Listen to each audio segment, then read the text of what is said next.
Buenos días, vamos a explicar el día de hoy eh, con respecto a los sedimentadores, ya sea primario y secundario, con mi compañero John Jairo Montaña y mi persona María Paula Cano. Hablamos de la sedimentación, que se puede definir como un proceso unitario que básicamente consiste en la separación de sólidos de un fluido por medio de la gravedad debido a la diferencia de densidad entre las partículas sólidas y líquidas provoca que el material sólido sedimente y se vaya al fondo del tanque del sedimentador, como se puede observar aquí en la imagen. Tipos de sedimentadores.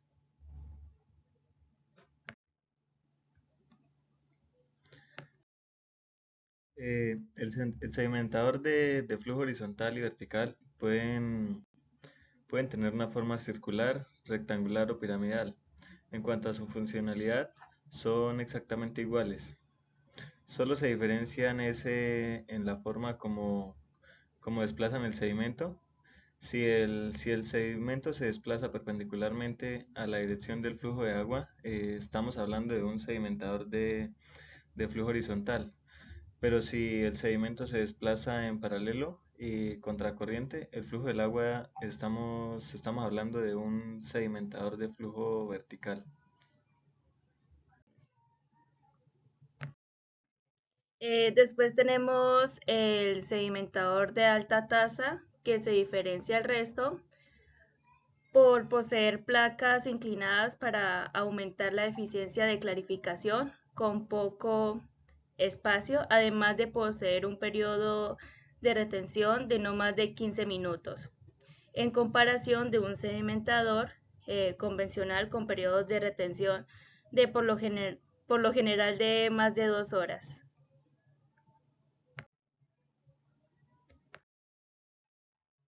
El sedimentador de flujo horizontal y vertical, tenemos el sedimentador con manto, de los que a pesar de que funciona igual que un sedimentador convencional, este requiere de un monitoreo continuo para controlar la cantidad de lodo almacenado en el fondo del tanque del sedimentador y también evitar que éste se filtre por la recolección de agua clarificada. Bueno, ahorita vamos a hablar sobre el espesamiento de lodos de aguas residuales. El espesamiento es generalmente la primera etapa del tratamiento de los lodos. Es un método desarrollado alrededor de 1950. Se utiliza espesamiento por gravedad o por flotación con aire disuelto para mejorar la operación de los digestores, rebajar el costo de la digestión y reducir el volumen del lodo normalmente para reducir el costo de los tratamientos o los procesos aplicados después del espesamiento.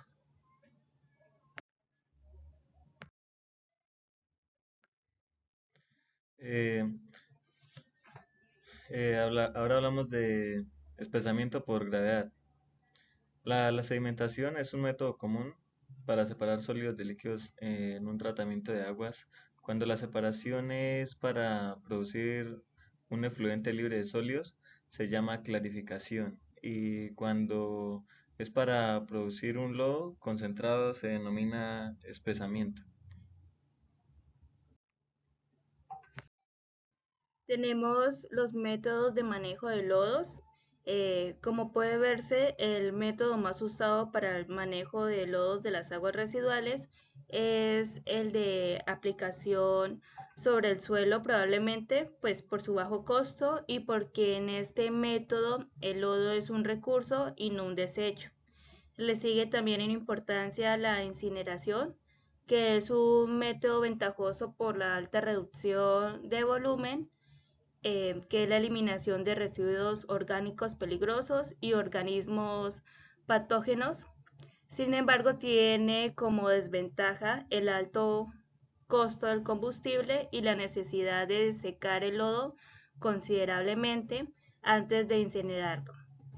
Pues además la incineración convertirá cualquier cromo trivalente insoluble en cromo tetravalente soluble, lo cual es desventajoso por los riesgos de contaminación de aguas subterráneas. El método exposición en el mar es probablemente el método más controversial, por ello en general en la actualidad se tiende a evitar su utilización.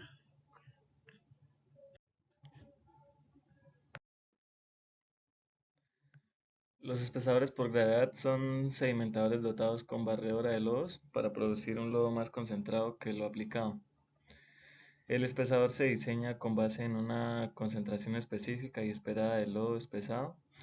Esto tiene una carga másica superficial determinada y una de reboce para lodos primarios, de igual manera para los secundarios. Sin embargo, la carga hidráulica no debe ser excesivamente baja porque se pueden tener condiciones sépticas, olores y lodo flotante. El rendimiento de un espesador gravitacional puede mejorarse agregando coagulantes. Los espesadores por gravedad tienen generalmente forma circular con profundidades de 2 a 5 metros y diámetros de entre 3 a 3 metros para prevenir problemas de gasificación y flotación debido al incremento en tiempo de retención y la actividad anóxica resultante.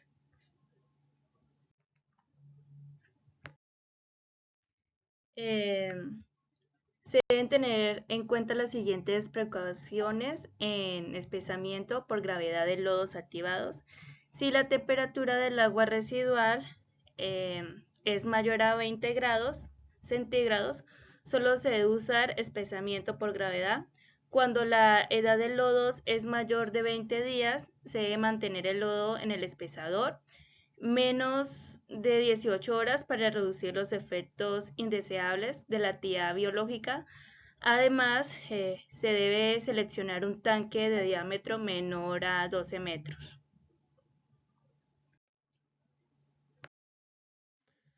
Otro método es el espesamiento por flotación. Este método es conocido en Estados Unidos desde el año 1930. Este método se aplica para los lodos gelatinosos, como son los lodos activados y los lodos livianos de filtros percoladores. En este diagrama se muestra una unidad de flotación de lodos. El espesamiento por flotación con aire disuelto es una separación de sólidos del líquido mediante la introducción de burbujas finas de aire dentro de la fase dentro de la fase líquida. Allí las burbujas se adhieren a los sólidos y el empuje combinado del gas y el sólido hacen que suban a la superficie del líquido, donde llegan a ser removidos.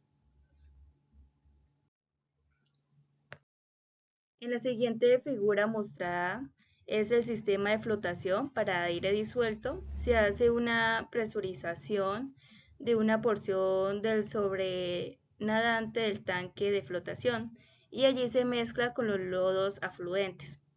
Esto pues antes de entrar en la unidad de flotación y allí el caudal recirculado puede llegar a ser hasta el 100% del afluente y el presurizado entre 280 y 480 kilonewtons sobre metro cuadrado.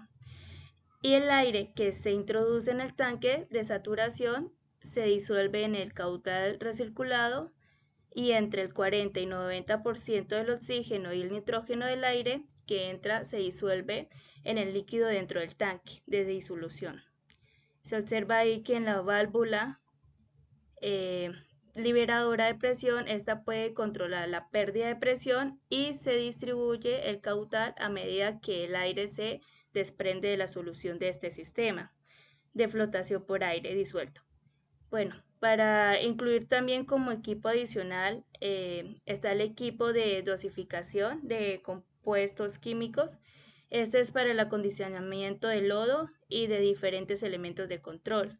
También se puede observar ahí lo de la tubería de recirculación, que su velocidad de flujo es de 2 a 3 metros sobre segundos, en acero al carbón de calibre de 40 a 80.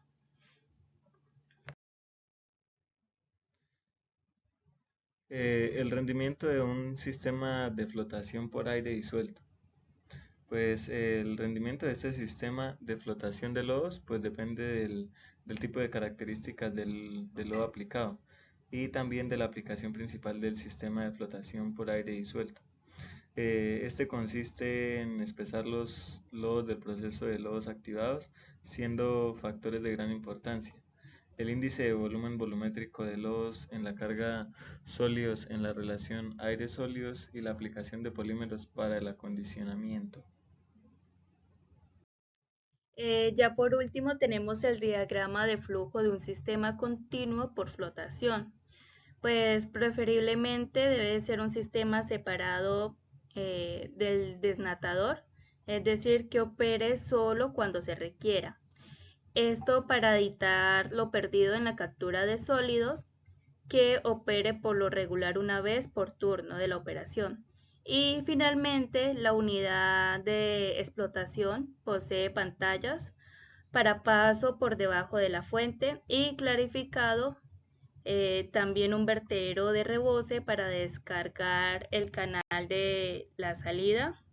Este vertedero pues controla el nivel de líquido dentro del tanque de flotación con respecto a la caja de recolección del lodo flotante y pues permite regular la capacidad y el rendimiento de la unidad de flotación.